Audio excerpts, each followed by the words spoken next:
อรุณสวัสดิ์ครับบรรดาพ่อแม่พี่น้องทุกท่านครับในวันนี้ในพระวรสารตามคำบอกเล่าของท่านนักบุญยอดเราเห็นได้ว่าพระเยซูคริสต์เจ้าเชิญชวนเราทุกคนให้ดำรงอยู่ในความรักของพระเจ้าเมื่อเราดำรงอยู่ในความรักของพระเจ้าแล้วเราก็จะต้องปฏิบัติตามบทบัญญัติของพระเจ้าด้วยซึ่งถ้าเราดำรงอยู่ในความรักของพระเจ้าพระเจ้าก็จะมีความชื่นชมยินดีเราก็จะมีความชื่นชมยินดี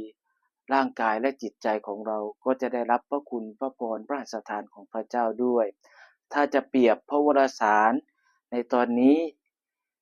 ได้กับอะไรเราสามารถเปรียบพระวรสารตอนนี้ได้เหมือนดังสายใยระหว่างพ่อกับลูกซึ่งแน่นอนล่ะครับว่าพระเยซูคริสต์เจ้า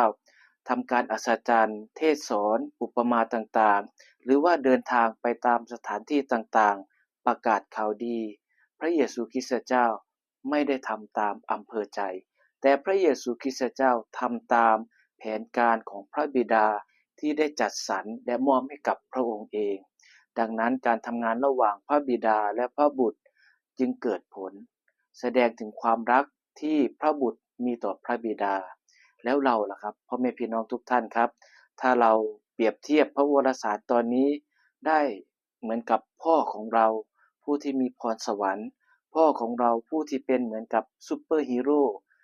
กับเราในการดำเนินชีวิตในการฟันฝ่าอุปสรรคในการปกป้องในการชี้แนวทางให้กับเรา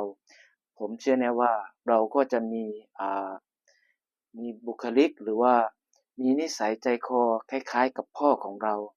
เพราะเชื่อแน่ว่าบางครั้งพ่อของเราพ่อบางพ่อของบางคนอาจจะเก่งในด้านกีฬาเป็นไปได้ว่าลูกในครอบครัวบางคนอาจจะมีทักษะเก่งกีฬาเหมือนกับพ่อหรือบางครอบครัวคุณพ่ออาจจะเก่งด้านดนตรีลูกบางคนอาจจะมีทักษะที่สกิลเกี่ยวกับการฟังตัวโน้ตหรือว่าอ่านตัวโน้ตนั่นเองหรือมากไปกว่านั้นแต่งเพลงได้ดังนั้นเราเห็นได้ว่าความสอดคล้องกันระหว่างพระบิดาและพระบุตรพ่อกับลูกเป็นความสัมพันธ์ที่แสดงออกถึงความรักได้อย่างชัดเจนเมื่อเรารักใคร